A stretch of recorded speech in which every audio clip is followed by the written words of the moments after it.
यहां दस्तखत कर दीजिए। ये आपकी जमानत के कागजात हैं। इतने सारे रुपयों का इंतजाम माँ ने कहां से किया? यह जमानत माँ जी ने नहीं दी है, फिर इन्होंने दी है, मिस्टर रवि वर्मा।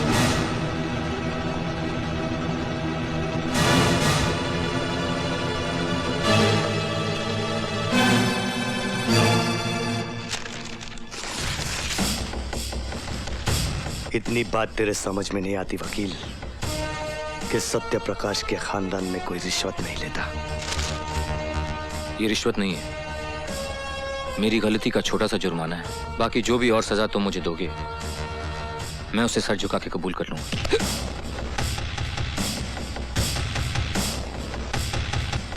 नाटक मत कर वकील, तेरे हथकंडे में खूब समझता हूं। पछतावा हो रहा है तुझे? प्रायश्चित करना चाह रहा है तू?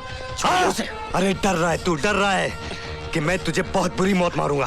भैया, अरे हाँ मारूंगा मैं तुझे, और इस बात दुनिया की कोई भी ताकत तुझे मुझसे नहीं बचा सकती। आप ठीक है ना सर? सिर्फ एक रास्ता है तेरे बचने का, सिर्फ एक। जानना चाहता है क्या? मुझे भी इन सलाखों के पीछे मरवा दे, जिस तरह तूने मेरे बाबूजी को मरवाया था। सत्यप्रकाश जी की हत्या मैंने नहीं करवाई थी, मेरी बात का यकीन करो प्लीज। तू मेरी बात का यकीन कर वकील। अगर मैं मर गया तो तू जी गया, अगर मैं जी गया तो तू मर गया।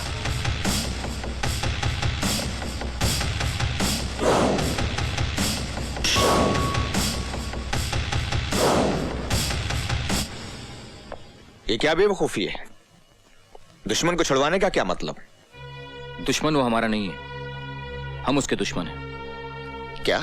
उसने हमारा नुकसान नहीं किया, हमने उसका नुकसान किया है। क्या बकवास कर रहे हो? तुम क्या सोचकर करण की जमानत कराने गए थे, जबकि अब भी वो तुम्हारी जान लेना चाहता है? मैंने काम ही ऐसा किया है। दिमाग खराब हो गया है तुम्हारा। दिमाग खराब नहीं, दिमाग तो सही हो गया है मेरा। मैंने तय किया कि जितने भी पाप लोगों ने मुझसे करवाए हैं उसका मुआवजा खुद भी भरूंगा और दूसरों से भी भरवाऊंगा, और उनमें से एक आप भी। तैयार रहिएगा। तुम सिंघाल से बात कर रहे हो,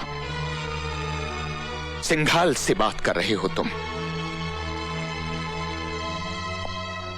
अपने ससुर से बात कर रहे हो तुम। आप मेरे ससुर थे, लेकिन आज जब काजल नहीं रही जिसकी वजह से रिश्ता था, तो अब आप मुझे इस रिश्ते की दुहाई मत दीजिए। बहुत जबान चल रही है तुम्हारी। 2 टके की नाचने वाली ने दिमाग खराब कर दिया है। अब वो मेरी पत्नी है, इस हिसाब से जिस घर में आप खड़े हैं वो उसी का है।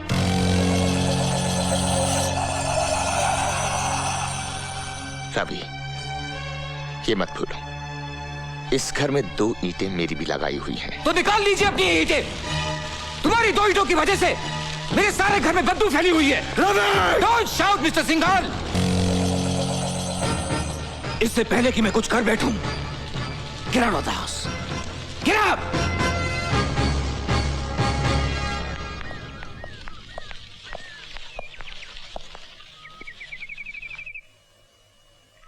स्वांग रचाकर भले घर की औरत बनना चाहती है, आखिर चला दिया चक्कर उस बेचारे रवि पर। कम साथ बाजारू औरत। हम बाजारू औरतें सेठ, तुम जैसों की घरेलू औरतों से तो बेहतर ही है ना।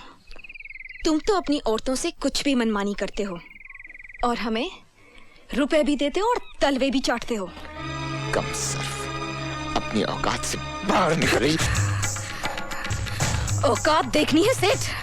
हाँ देखनी है तो चलो चैलेंज फेंकती हूँ मैं तुम पर। अरे हाथ उठाना तो दूर, तुम सिर्फ एक बुरा लफ्ज निकाल कर दिखाओ मेरे बारे में। राम कसम, अगर पूरे बाजार में इसी छड़ी से मारते मारते तेरे घर तक ना ले गई ना तो कचरी नाम नहीं मेरा। अगर हिम्मत है तो बोल, बोल कर दिखा। मैं मुंह नहीं लगना चाहता तुम जैसी औरतों के। अरे सेठ, औरतों को पांव की जूती समझना छोड़ दे। जिस दिन सर पर पड़ेगी ना तो बेभाव की पड़ेगी। बात करता है साला। अरे औकाती क्या ससुरी की, कहो तो जान से मरवा दे। नहीं, हौसला ठीक नहीं होगी उसके लिए। उसे फिर उसी नाली में जाना होगा। बोटी बोटी बिकेगी उसकी। घिसट घिसट कर, रेंग रेंग कर, सड़ सड़ कर मरना होगा उस बदसौत को। वो सदा ठीक होगी उसके लिए। कर दिया है बंदोबस्त उसका। क्या हुआ बेटा? क्या हुआ? कौन? मैंने नहीं जाना। मैं खिलाऊंगा तुझे खेल, मैं खिलाऊंगा। मैं बोलूं? अरे नाथ पीटी, सत्यानाश हो तेरा। तने घर बसाने के लिए भेजा था मैंने, रुपयों कमाने के लिए भेजा था, रुपयों कमाने के लिए। पर तेरे कमीने अभी से हराम का बीज भर लिया पेट में। अरे खबरदार माई, खबरदार, इसे हराम का मत कहना। मैं हूँ हराम की तो मैं हूँ, क्योंकि न तन्हे पता है न मने पता है कि मेरा असली बाप कौन है। ये तो एक शरीफ इंसान का बच्चा है जिसने प्यार किया है मुझसे। हाय हाय हाय हाय, मैं तो बोलूं प्यार करे है तन्ने, घरवाली समझे है तन्ने। अरे हराम की, जाके बोल असलियत बता के तू धंधे वाली है, नाचने वाली है, तब देखूं कितना प्यार करे है वो तुझे। हराम की जाई, मैं तो बोलूं संता, मिटा दे हराम के इस बीज को। तेरी तो कमीने। खबरदार संता, हाथ भी लगाया तो काट के फेंक दूंगी। तो जैसे 25 को सीधी कर चुका हूं मैं अब तक। टांगे तोड़कर डेरे में भी डाल दूंगा ना तो भी घाटे में नहीं रहूंगा। अरे ना रहे नाचने लायक, 20-25 दिन भूखी रहेगी तो खुद ही दिमाग ठिकाने आ जाएगा। ए बस, रख कस के पकड़ के तो रख। पहले इस बला को निपटा दो जिसकी वजह से इतना कूद रही है। कन्ने काट जा, वरना यहीं के यहीं खेल जाऊंगा। क्या लगती है तेरी? हाँ? मेरे होने वाले बच्चे की माँ।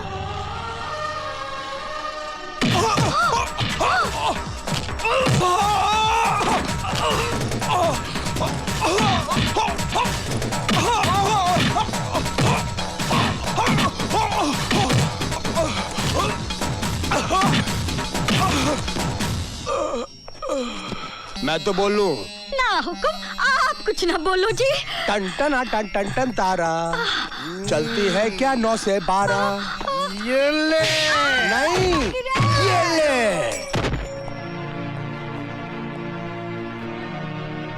जाओ, संभालो अपना ये घर, अपनी ये दुनिया। पूजा,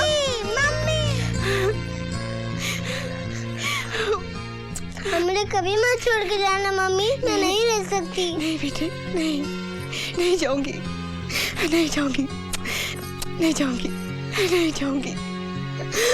बस रवि, बस, मैंने उसे आगाह किया था, मैंने सिंघाल को आगाह किया था। मैं म्युनिसिपल कमिश्नर मिस्टर सत्यप्रकाश का केस फिर से खोलने जा रहा हूँ कि मिस्टर सत्यप्रकाश ने जेल में आत्महत्या नहीं की थी, उनकी हत्या करवाई गई थी। और मैं इन सफेद पोशों के काले कारनामों को सारा कच्चा चिट्ठा कल अदालत में खोलकर रख दूंगा, पूरे सबूतों के साथ। नहीं, ये नहीं हो सकता। रवि के पास हमारे खिलाफ जो भी सबूत हैं वो खत्म होने चाहिए। सिंघाल साहब, हमने तो रवि का पूरा ऑफिस छान मारा, लेकिन हमारे फाइल है, हमारे कागजात, ऑफिस सब गायब है। कहीं हमारा नक्शा न पलट जाए।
माँ जी, करण भैया ने पुलिस की हिरासत से भागकर अच्छा नहीं किया। खतरा और बढ़ गया है। हाँ, खतरा तो बढ़ गया है, क्योंकि रवि वर्मा करण के पिताजी का केस फिर से खुलवा रहा है ताकि उन्हें झूठे कलंक से मुक्ति मिल जाए। अगर ऐसे में कहीं करण नहीं, अगर करण का सामना रवि से हो गया तो वो उसे जिंदा नहीं छोड़ेगा।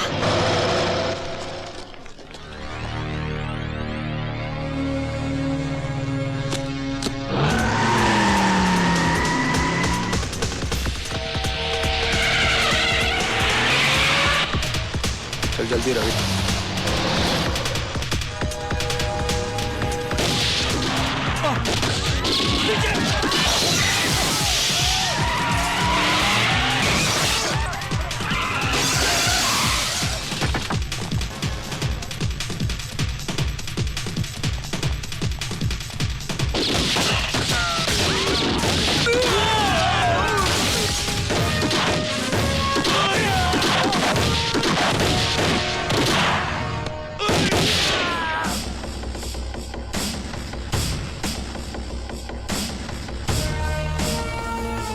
मैंने कहा था ना वकील, मैं तुझे जिंदा नहीं छोड़ूंगा। नहीं करण, मार डालो मुझे मारकर तुम अपनी पिता की मौत का बदला तो जरूर ले लोगे, लेकिन मेरी वजह से जो दाग उनके चरित्र पर लगा है वो तो वहीं मिटेगा, उसी अदालत में जहां वो लगा था।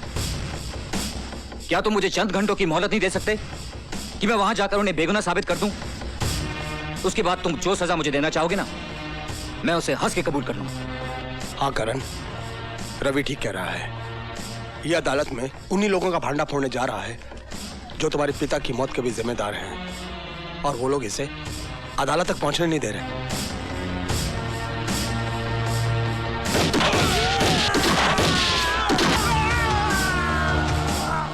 चल अदालत।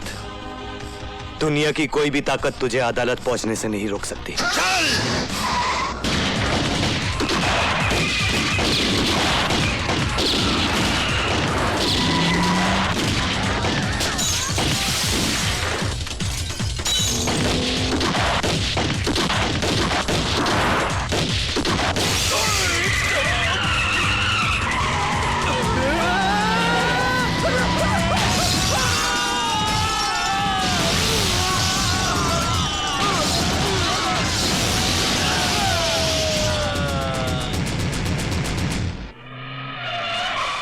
जल्दी। बस बस बस, रुक जाओ रवि बाबू, रुक जाओ। यहाँ तक आ गए, बहुत आ गए। अब इस रेखा को मत लांघना। एक रेखा ही तो लांगी थी सीता मैया ने। आधी रामायण दुखों में गुजर गई। तुम्हारी तो वैसे ही कष्टों में कट रही है, काहे को और दुखों को न्योता देते हो? हाँ लाओ, मुझे दे दो, लाओ। बात रामायण की करते हो और इतना भी नहीं जानते कि जब रावण को जलाया जाता है तो उसके साथ साथ कुंभकर्ण और मेघनाथ भी चलकर खाक हो जाते हैं। पता था मुझे, पहले से ही पता था कि अच्छी तरह से समझाने पर भी नहीं ना समझेंगे आप, इसलिए दूसरा बंदोबस्त भी किया हुआ है। हेलो, लीजिए सुनिए, अपनी पूजा बिटिया की प्यारी प्यारी आवाज सुनिए, सुनो। हेलो बेटा। छोड़ बच्ची को, कभी नहीं, अगर बच्ची को कुछ हो गया तो छोड़ूंगी नहीं मैं तेरे को। पूजा, शाबाश। पूजा रोती नहीं। अब यूँ समझ लो कि अदालत में जाके आपने बैग खोला नहीं, कि आपकी पूजा बिटिया आई है।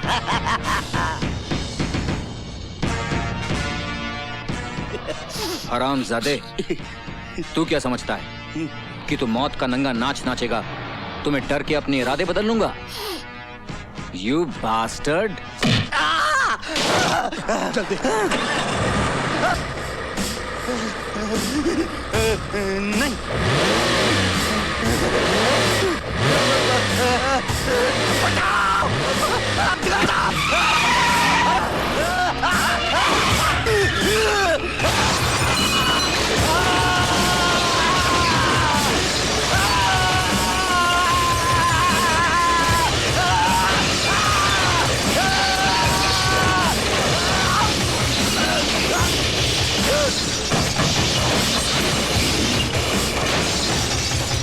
मुझे कुछ समझ में नहीं आ रहा मिलॉर्ड, कि आज कमिश्नर सत्यप्रकाश को चरित्रवान साबित करके मिस्टर रवि वर्मा क्या हासिल करना चाहते हैं? जबकि एक दिन खुद इसी अदालत में खड़े होकर इन्होंने कमिश्नर सत्यप्रकाश को रिश्वतखोर साबित किया था और हमने इनकी जोरदार दलीलों पर तालियां बजाई थी। काश आपने वो तालियां नहीं बजाई होती। काश जिस दिन मैंने पहली बार झूठ को जिताया था और सच को हराया था, लोगों ने तालियों के बजाय मेरे मुंह पर थप्पड़ मार दिए होते, तो आज ये नौबत नहीं आती। और अब तो ये आम बात है मिलॉर्ड कि झूठ बोलने वाले को ताली मिलती है और सच बोलने वाले को थप्पड़। और उस दिन यही हुआ था मिलॉर्ड। उस दिन मेरी झूठी दलीलों को सुनकर लोगों ने वाह वाह की थी और उस संत जैसे आदमी पर पत्थर मारे। और वो उधर जो मेरी मां बैठी हुई ना जज साहब, उसने मुझसे कहा था कि उस देवता को पत्थर मारने वाले हाथ लोगों के नहीं थे, मेरे थे। और उसने बिल्कुल ठीक कहा था जज साहब, ठीक उसी तरह जैसे सत्यप्रकाश जी का कत्ल फांसी के फंदे से नहीं हुआ था। उस कत्ल के असली मुजरिम वो थे जिन्होंने फंदे बनाने वाले हाथों को खरीदकर उनका खून करने के लिए भेज दिया। भाषण बहुत हो गया मिस्टर रवि वर्मा। अगर आपके पास कोई नाम है और उसके खिलाफ कोई सबूत है तो पेश कीजिए, वरना खामखा अदालत का वक्त बर्बाद मत कीजिए। हाँ है, मेरे पास हर वो सबूत है। लीजिए उनके सारे काले कारनामों का कच्चा चिट्ठा मैं आज अदालत के सामने पेश करता हूं।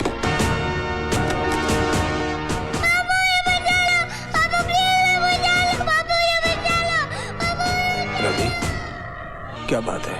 कुछ नहीं, सोच रहा हूं धर्म, इंसाफ और सच्चाई की लड़ाई में गुरुओं ने भी अपने बच्चों को कुर्बान कर दिया था। देखता हूं आज उसकी अदालत में मेरी कुर्बानी क्या रंग लाती है।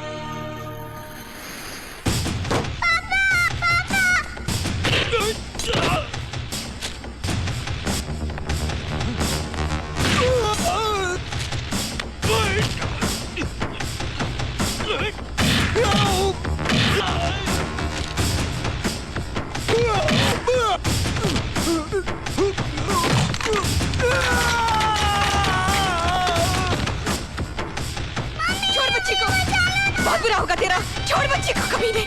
छोड़ दे बच्ची को, छोड़। बुरा।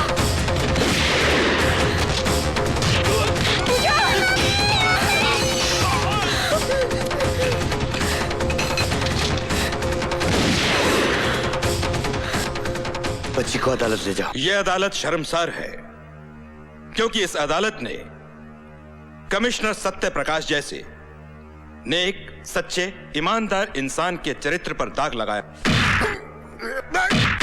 हम उनके मरणोपरांत उनसे क्षमा याचना करते हैं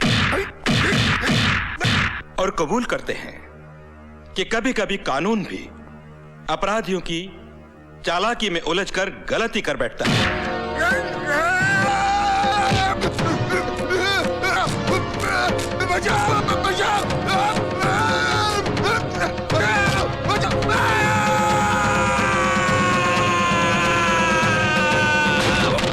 अदालत यह हुक्म जारी करती है कि कमिश्नर सत्य प्रकाश के खून के इल्जाम में तेजेश्वर सिंघाल को फौरन हिरासत में लिया जाए और इन पर बाकी मामलों के मुकदमे चलाए जाएं। रवि, पूछा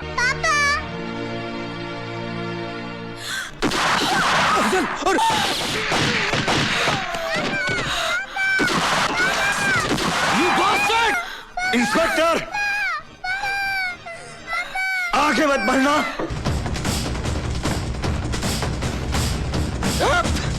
आगे सट जाओ। जाओ। हट जाओ।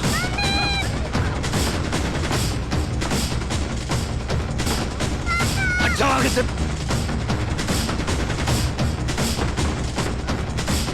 हट जाओ।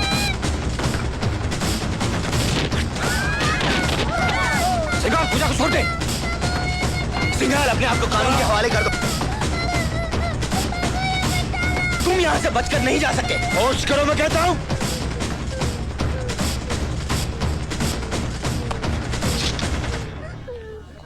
हट जा, हट जा, हट जा, लड़की को गोली मार दूंगा। हट जा।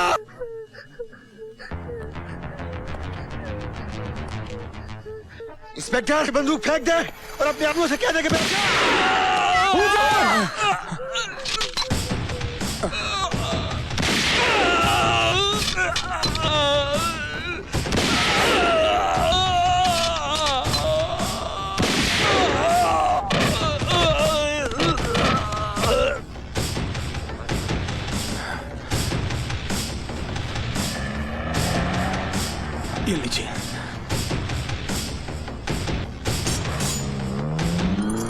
चलिए करण भैया। मेरा हिसाब फिर भी तुझ पर बाकी है वकील। हाँ मुझे याद है, लेकिन इसके लिए तुम्हें जेल से छूट के आना पड़ेगा। और तू क्या समझता है, कानून मुझे छोड़ देगा? नहीं। हाँ, छोड़ भी सकता है, बशर्ते तुम्हें कोई अच्छा सा वकील मिले।